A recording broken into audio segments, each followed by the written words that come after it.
The character of Tserriednich stands out as a figure that produces deep fear.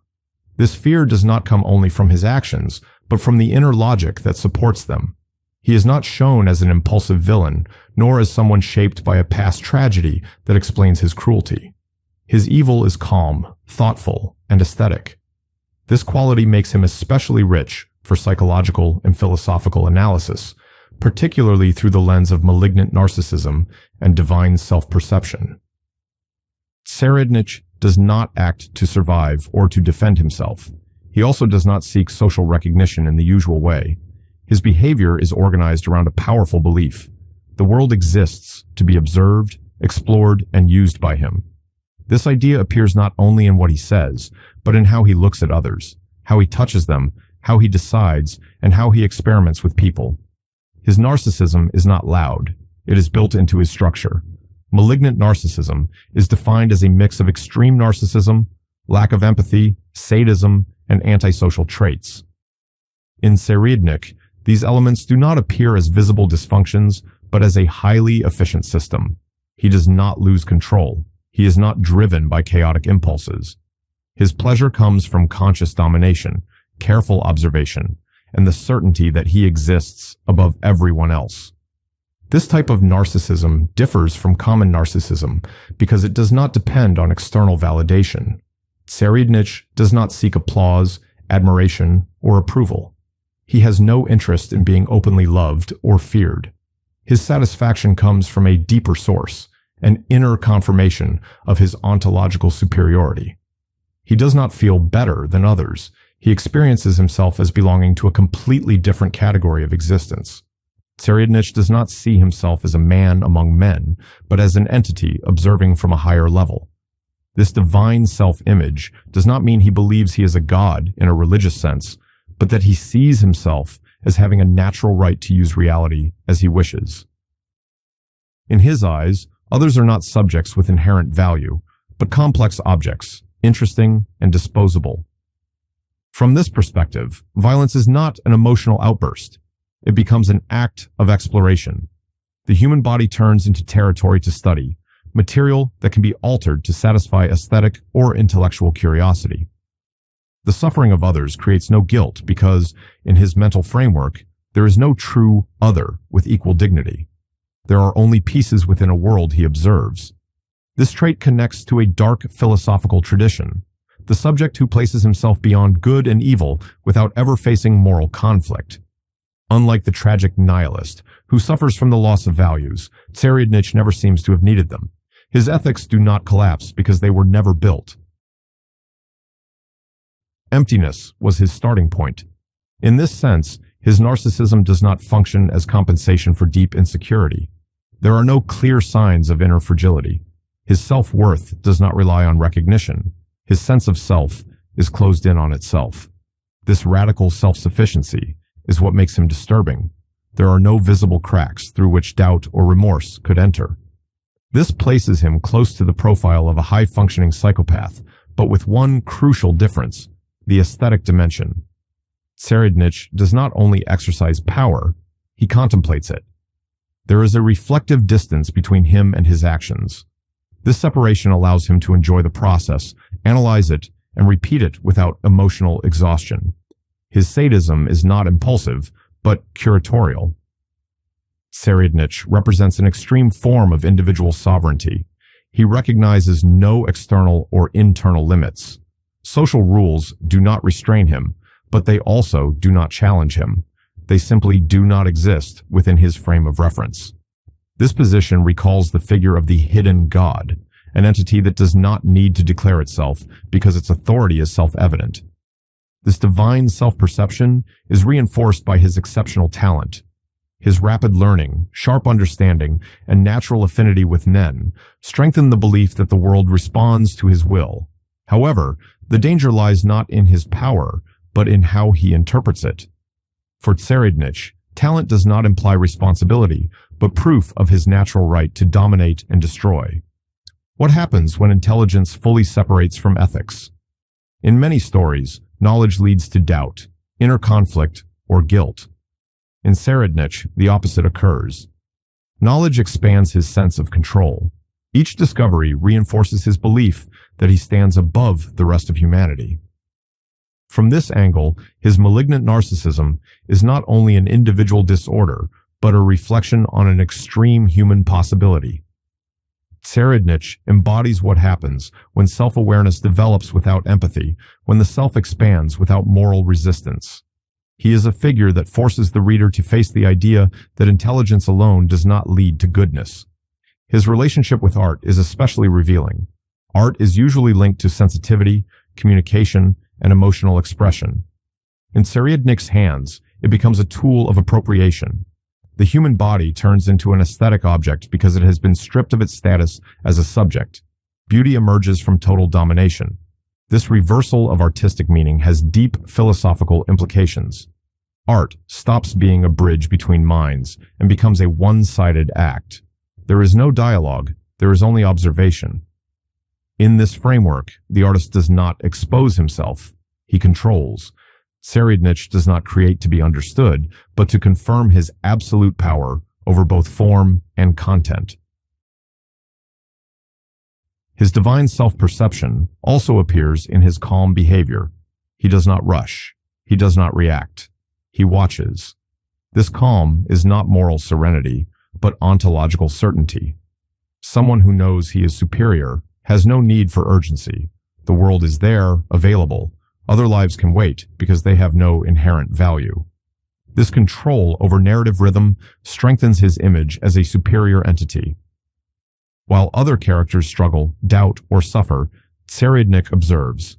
His presence slows time because it introduces a threat that does not rely on immediate action, but on inevitability. He is not a hungry predator, but one who enjoys the stalking. Tserriednich presents a dark challenge. He shows that meaning does not always come from suffering, nor morality from pain. His life shows no visible inner conflict, yet it is deeply monstrous. This questions the romantic idea that evil always comes from an earlier wound. His figure recalls the classic tyrant, but without the need to justify his rule to a community.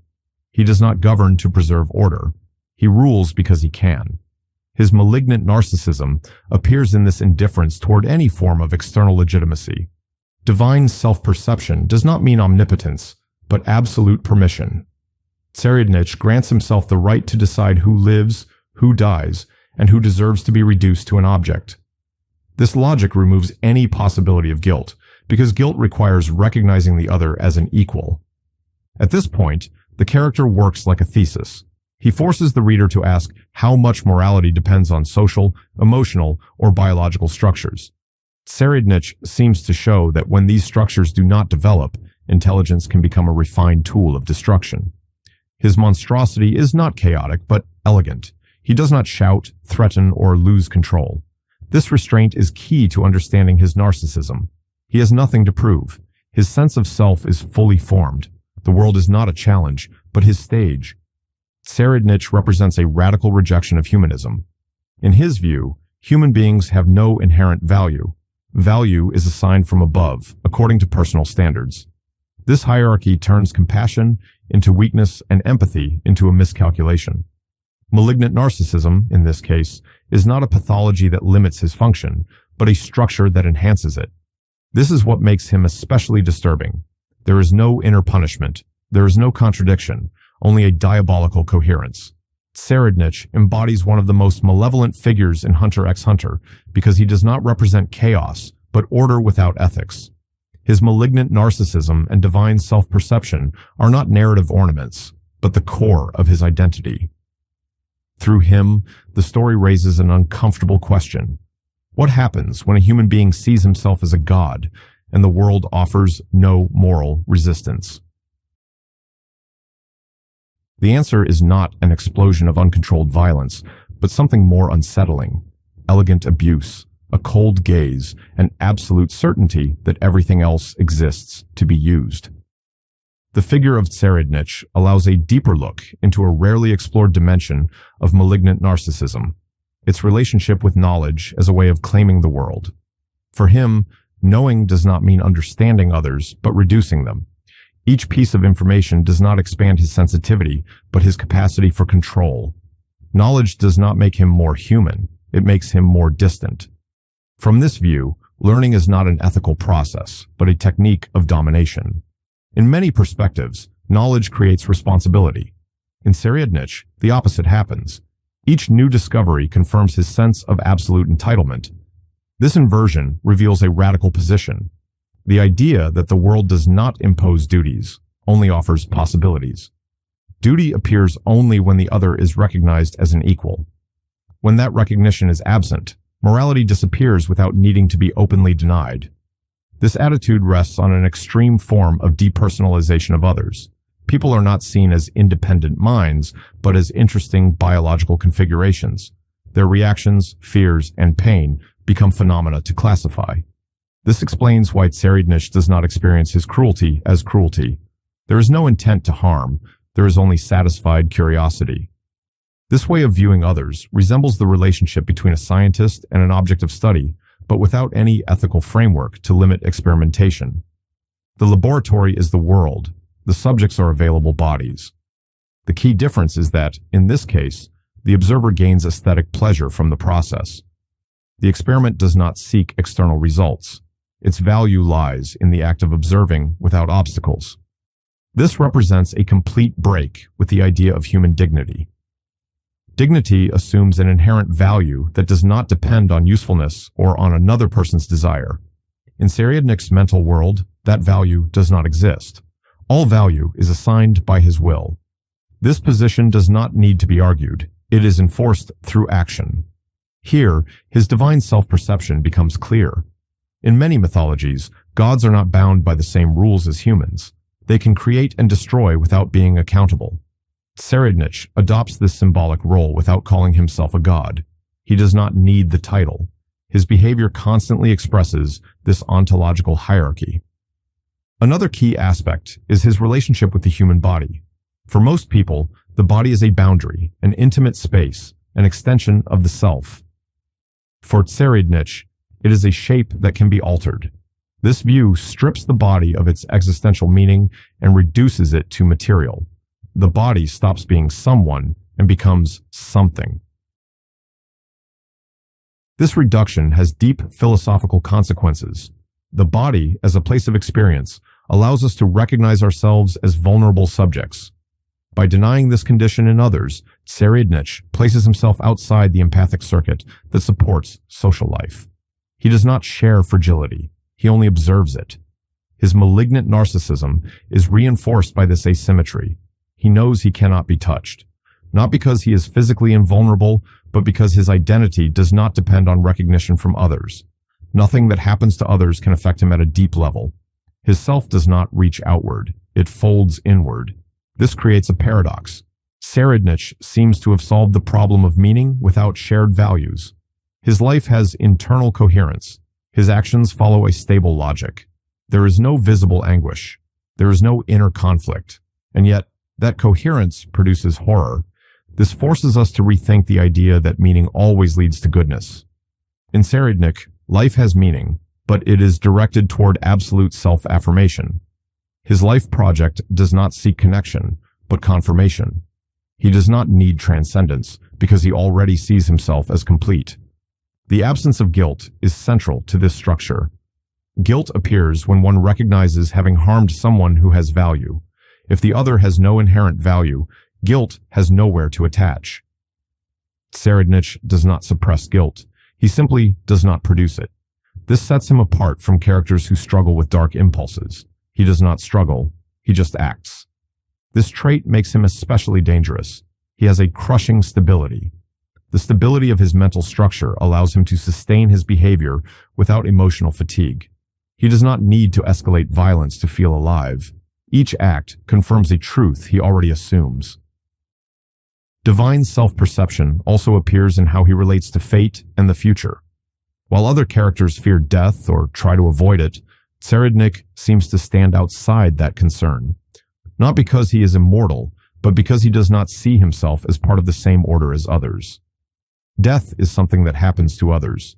He observes. His Nen ability follows this path. By observing the future, his control and separation become much greater. This ontological distance is one of the keys to his narrative design. He is not shown as someone who wants to destroy the world, but as someone who observes it and shapes it. The world is not an enemy. It is a resource for his artistic works. This difference separates him from traditional antagonists and brings him closer to an almost metaphysical figure. What remains of ethics when ontological equality between human beings is removed?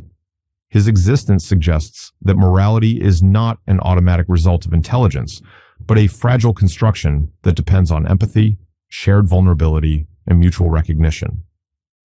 In this sense, his malignant narcissism is not only an individual pathology, but a warning. It shows what can emerge when power, talent, and the absence of limits converge in one person. No trauma, resentment, or chaos is required. A closed mental structure is enough. Tserriednich functions as a powerful figure within Hunter x Hunter. He does not represent impulsive violence or moral tragedy, but something more malicious, the possibility of a perfectly integrated monstrosity. His divine self-perception does not need to be declared because it appears in every gesture, every word, and every decision made without hesitation. Through him, the story presents not only an antagonist, but a reflection on the relationship between power, identity, and ethics. Tserriednich is not frightening because of what he does, but because of what he is. A subject who has removed all moral friction and moves through the world with the calm of someone who believes he is allowed to do anything. That calm, more than any violent act, is what makes him one of the most terrifying presences in the manga. What do you think about this character? Leave your opinion in the comments, and thank you for watching this video.